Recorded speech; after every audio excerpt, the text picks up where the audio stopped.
ప్రభుత్వాలు అధికారులు చర్యలు తీసుకుంటున్నా చిన్నారులు మహిళలపై అఘాయిత్యాలు ఆగడం లేదు. అందుకు కారణం ఆధారాల సేకరణ, కేసుల విచారణ, శిక్షలు అమలు విషయంలో జాప్యం. ఈ సమస్యను పరిష్కరించాలనే ఉద్దేశంతో రాష్ట్ర ప్రభుత్వం ఆపరేషన్ దండాయన కార్యక్రమానికి శ్రీకారం చుట్టింది. లైంగిక వేధింపుల కేసుల్లో అధికారులు పక్కాగా దర్యాప్తు చేపట్టి 60 రోజుల్లో ఛార్జ్ షీట్ దాఖలు చేస్తున్నారు. కోర్టుల్లో కేసుల విచారణ వేగంగా పూర్తయ్యేలా స్పీడ్ ట్రయల్ మానిటరింగ్ సిస్టమ్ తీసుకొచ్చారు.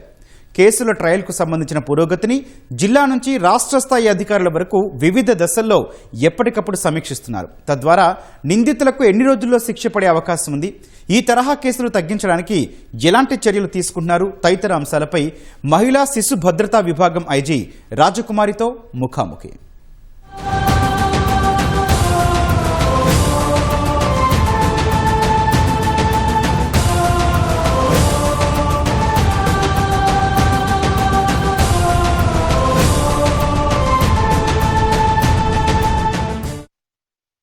మహిళలు, చిన్నారులపైన జరుగుతున్న నేరాలను అరికట్టేందుకు, అదేవిధంగా నేరస్తులకు త్వరితగతిన శిక్ష పడేందుకు కూటమి ప్రభుత్వం ఒక విప్లవాత్మకమైనటువంటి నిర్ణయం తీసుకుంది.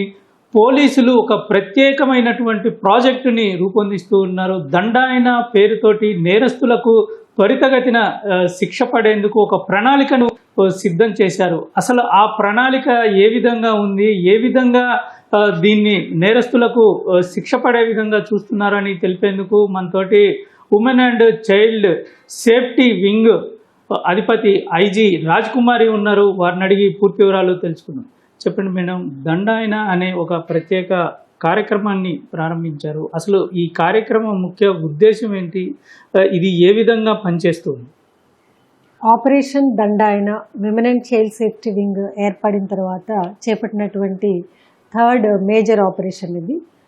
నిందితులు, దోషులు ఎవరైతే ఉన్నారో ఈ మహిళలు, చిన్నారులపై జరిగిన నేరాలలో ఇన్వాల్వ్ అయినటువంటి వారికి ఒక హెచ్చరికగా ఉండడానికి, అలాగే ఇలాంటి నేరాల్లో ఎవరు పాల్పడకుండా ఉండడానికి ఒక హెచ్చరికగా ఉండేందుకు ఈ ఆపరేషన్ దండాయనను చేపట్టడం జరిగింది. సెక్షువల్ అఫెండర్ షీట్స్ ఓపెన్ చేయడము, అదేవిధంగా త్వరితగతిన శిక్షలు పడే విధంగా కేసెస్ని ఫాస్ట్ ట్రాక్ ఇన్వెస్టిగేషను మరియు ఫాస్ట్ ట్రాక్ ట్రయల్ చేయించి వాటికి కన్విక్షన్ వచ్చే విధంగా మానిటర్ చేయడం అనేది ఇదొక ఫీచర్ దీనిలో. అంతేకాకుండా నైబర్హుడ్ వాచ్ అనేది కూడా దీనిలో ఒక ఫీచర్గా ఏర్పాటు చేస్తాము. అండ్ జియో ట్యాగింగ్ ద్వారా వాళ్ళ యొక్క మూమెంట్స్ని తెలుసుకోవడం కూడా దీనిలో పార్ట్ అండ్ పార్సల్గా చేయడం జరిగింది. ఎవరైతే ఫస్ట్ టైం అఫెండర్స్, ఇలాగే స్టూడెంట్స్, తెలిసి తెలియని వయసులో ఎవరైనా ఈ పోక్సో కేసెస్లో ఇన్వాల్వ్ అయిన ఉంటే కనుక వాళ్ళకి కౌన్సిలింగ్ చేయడము, పరివర్తన సదస్సు ద్వారా వారిలో ఒక మార్పు తీసుకురావడానికి, ఫర్దర్గా దీనివల్ల కాన్సిక్వెన్సెస్ ఎలా ఉంటాయి అని చెప్పడం కూడా దీనిలో ఒక భాగంగా చేర్చడం జరిగింది.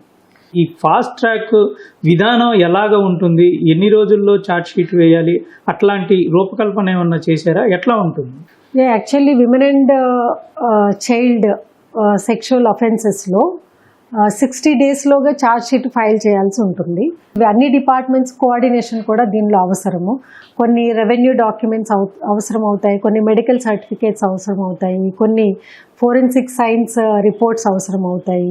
సో వీటన్నిటినీ కూడా కోఆర్డినేట్ చేయడం అనేది ఈ women and child safety wing చేస్తున్నటువంటి one of the important functions. So ఈ 60 డేస్లోగా ఛార్జ్ షీట్ వేయడానికి ఏవైతే కేసెస్ అంటే 35 డేస్ దాటగానే ఈ women and child safety wing office నుంచి యూనిట్ ఆఫీసర్స్కి అలాగే ఐఓస్కి ఒక అలర్ట్ ఇవ్వడం అనేది జరుగుతుంది. సో బల్క్ ఎస్ఎంఎస్ ద్వారా ఇక్కడి నుంచి ఆ పలానా క్రైమ్ నెంబర్లో ఆల్రెడీ 40 డేస్ క్రాస్ అయింది, 50 డేస్ క్రాస్ అయింది అని చెప్పి మేము ఇక్కడి నుంచి అలర్ట్ ఇస్తున్నాము ఐఓస్కి. సో 60 డేస్లోగా ఛార్జ్ షీట్ వేయడానికి కావాల్సినటువంటి రిపోర్ట్స్ అన్నిటినీ కూడా వాళ్ళకి సమకూర్చే విధంగా సహకరించి ఛార్జ్ షీట్ వేయించడం ఒక విధానం.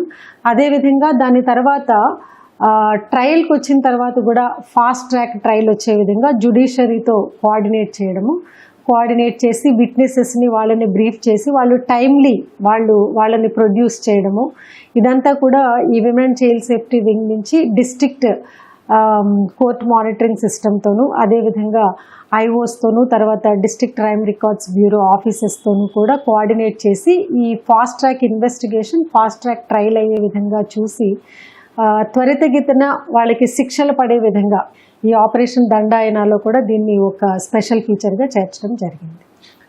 నైబర్హుడ్ వాచ్ అనేది ఒక ప్రత్యేక కాన్సెప్ట్ మీరు ముందుకు తీసుకువచ్చారు. ఎవరైనా సరే తెలపాలంటే సాధారణంగా పోలీసులకి చెప్తారు. అలా కాకుండా ఈ ఉమెన్ సేఫ్టీ వింగ్కి తెలిపేందుకు ప్రత్యేక నెంబర్ కేటాయించడం కానీ నైబర్హుడ్ వాచ్ ఎట్లాగా మీరు చేయబోతున్నారు? ఈ నైబర్హుడ్ వాచ్ అనేది ప్రజలు ఎవరైనా సరే ఏదైనా ఇన్ఫర్మేషన్ ఇవ్వచ్చు. ఎందుకంటే ఒక్కొక్కసారి చిన్నపిల్లల మీద ఏదైనా అసభ్యంగా ప్రవర్తించినా, లేకపోతే బయట వాళ్ళ యొక్క క్యారెక్టర్ అనుమానాస్పదంగా ఉన్నా కానీ, లేదంటే వాళ్ళు ఏదైనా డ్రగ్ అడిక్ట్స్ అయినా, ఆల్కహాలిక్స్ అయ్యి ఏదైనా ఇల్లీగల్ యాక్టివిటీస్కి పాల్పడుతున్నా కానీ ఆ information women and child safety వింగ్కి రావాలి అంటే అనేక రకాల ప్లాట్ఫామ్స్ మేము అందుబాటులోకి తీసుకురావడం జరిగింది. మరి ముఖ్యంగా దీనిలో శక్తి యాప్ అనేది ఫామ్ చేయడం జరిగింది. ఈ శక్తి యాప్ ప్రతి ఒక్కరి మొబైల్లో, యాపిల్ ఫోన్లో కానీ లేదా ఆండ్రాయిడ్ ఫోన్లో కానీ, రెండు సిస్టమ్స్లోనూ కూడా ఇది అవైలబుల్గా ఉండేటట్టుగా ప్లే స్టోర్లోను, యాప్ స్టోర్లోను కూడా దీన్ని ఉంచడం జరిగింది.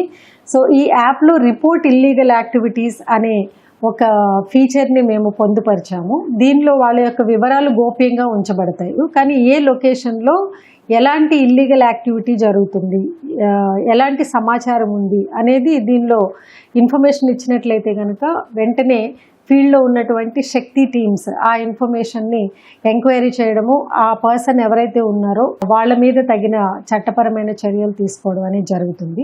7993485111 అనే ఒక WhatsApp number 24/7 integrated command control సెంటర్లో ఆపరేట్ చేయడం జరుగుతుంది. ఈ ఆధారాలు సేకరించడంలో పోలీసులకి మీ తరపు నుంచి ఎట్లాంటి సూచన ఇస్తారు? వాటిని భద్రపరచడానికి ఎట్లాగా వాళ్ళకి సూచనలు ఇవ్వరు? అంటే చాలా కేసెస్లో డిలేడ్ రిపోర్టింగ్ ఉంటుంది. ఎందుకంటే ఇలాంటివన్నీ కూడా కొన్ని చీటింగ్ సెక్షన్స్లో కూడా వస్తుంటాయి. ఎందుకంటే ముందు ఒక నమ్మకంతో ఒక వ్యక్తితో సంబంధం ఏర్పరచుకోవడం, ఆ తర్వాత వాళ్ళు మోసం చేశారని, లేకపోతే ఒక్కొక్కసారి ఇంట్లో కూడా ఈ అఫెన్స్ బయటికి చెప్పినట్లయితే పరువు పోతుందేమో అనే ఉద్దేశంతో కూడా వెంటనే పోలీస్కి రిపోర్ట్ చేయరు. బట్ ఏదైనా కానీ ఇమ్మీడియట్ రిపోర్టింగ్ అనేది ఎప్పుడు కూడా గోల్డెన్ అవర్ అనేది ఎప్పుడు కూడా మిస్ కాకూడదు. ఎందుకంటే నేరస్తులకి శిక్ష పడితేనే ఫర్దర్గా నేరాలు అనేవి జరగకుండా ఉంటాయి.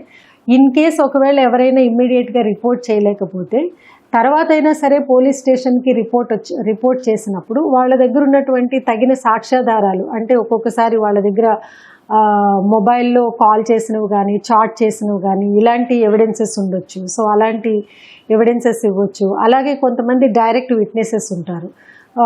వాళ్ళు ఎక్కడైనా ట్రావెల్ చేసినప్పుడు కానీ, ఆర్ అదర్వైజ్ వాళ్ళు ఎక్కడైనా కలిసి ఉన్నప్పుడు చూసిన వాళ్ళు ఎవరైనా ప్రత్యక్ష సాక్షులు కానీ, సో వాళ్ళు కూడా సాక్ష్యాలు సేకరించవచ్చు. ఇంతేకాకుండా సైంటిఫిక్ అండ్ ఎలక్ట్రానిక్ ఎవిడెన్స్ అనేది కూడా కోర్టులో అడ్మిసిబుల్ కాబట్టి దానికి సంబంధించి కూడా ఎటువంటి ఆధారాలు ఉన్నా కూడా పోలీసులకి సమర్పించినట్లయితే కనుక కేసెస్లో కన్విక్షన్ వచ్చే విధంగా చర్యలు తీసుకోవడం జరుగుతుంది. అన్నిటికంటే ముందుగా బాధితురాలి యొక్క తల్లిదండ్రులు ఎవరైతే ఉన్నారో వాళ్ళు ఎఫ్ఐఆర్ ఏ స్టేట్మెంట్ అయితే ఇస్తారో, సో కోర్టులో ట్రయల్ వచ్చినప్పుడు కూడా అదే సాక్ష్యానికి నిలబడి వాళ్ళు అదే స్టేట్మెంట్స్ కనుక ఇచ్చినట్లయితే కనుక కంపల్సరీ నిందితుడికి శిక్ష పడే విధంగా చేయడానికి అవకాశం ఉంటుంది. ఈ తరహా నేరాల నుంచి మేము సులువుగా తప్పించుకుంటాం అనే నేరస్తులకు ఆపరేషన్ దండాయన్ నుంచి మీరు ఎటువంటి హెచ్చరికలు జారీ చేస్తారు? చట్టం నుంచి ఎవరు తప్పించుకోలేరు. ఎందుకంటే ప్రతి నేరస్తుడు కూడా ఎవరికి దొరకకుండా, ఏ సాక్ష్యాధారం వదలకుండా నేరం చేసి తప్పించుకోవచ్చు అనే భావన మాత్రం అది కరెక్ట్ కాదు. సో ఆపరేషన్ దండాయన ద్వారా చెప్పాలనుకుంటున్న మెసేజ్ ఏంటంటే, నేరం చేస్తే ఏముంది బెయిల్ తీసుకొని బయటకు వచ్చేస్తాం కదా అనే ఒక్కొక్కసారి ఉదాసీనంగా ఉంటారు నేరస్తులు. కానీ జీవితాంతం వాళ్ళని ఈ చట్టం అనేది వాళ్ళని వెంటాడుతుంది. పోలీస్ ఇన్వెస్టిగేషన్ ద్వారా సేకరించినటువంటి ఆధారాలు కానీ, ఈ సెక్షువల్ అఫెండర్ షీట్స్ ద్వారా మానిటర్ చేయడం కానీ, జియో ట్యాగింగ్ ద్వారా మానిటర్ చేయడం కానీ, లేకపోతే నైబర్హుడ్ వాచ్ ద్వారా వాళ్ళ కదలికల్ని జీవితాంతం వారిపైన నిఘా ఉంచబడుతుంది, వారు ఎప్పటికీ తప్పించుకోలేరు అనే ఒక హెచ్చరిక చేయడమే ఈ ఆపరేషన్ దండాయన యొక్క ముఖ్య ఉద్దేశం. మన ఆంధ్రప్రదేశ్ రాష్ట్రంలో ఈ కన్విక్షన్స్ మీద స్పెషల్ ఫోకస్ పెట్టడము, తర్వాత ఫాస్ట్ ట్రాక్ ట్రయల్ అయ్యే విధంగా చూడడము, సక్సెస్ఫుల్ కన్విక్షన్ వచ్చే వరకు కూడా పోలీస్ జ్యుడిషియరీ ఒక కోఆర్డినేషన్తో పనిచేయడం అనేది జరుగుతుంది. నేరం చేసిన వాళ్ళు తప్పించుకునే ఆస్కారమే లేదు. సో ఈ ఆపరేషన్ దండాయన ద్వారా ప్రతి ఒక్కరికి కంపల్సరీ అయితే మరణదండన లేదా జీవితకాల శిక్ష లేదా 25 సంవత్సరాలు లేదా 20 సంవత్సరాలు శిక్ష తప్పనిసరిగా, అంటే నేరం చేసిన తర్వాత ఇక మిగతా జీవితం అంతా కూడా జైల్లోనే గడిపే విధంగా చర్యలు తీసుకుంటూ ఈ ఆపరేషన్ దండాయన ద్వారా కఠినమైన శిక్షలు పడడమే ఒక లక్ష్యంగా పనిచేయడం జరుగుతుంది.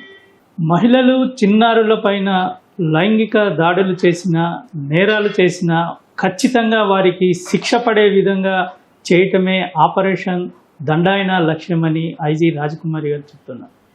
కెమెరామెన్ ఎంఎస్ఎన్తో జయప్రకాష్, ఈటీవీ న్యూస్, తాడేపల్లి నుంచి.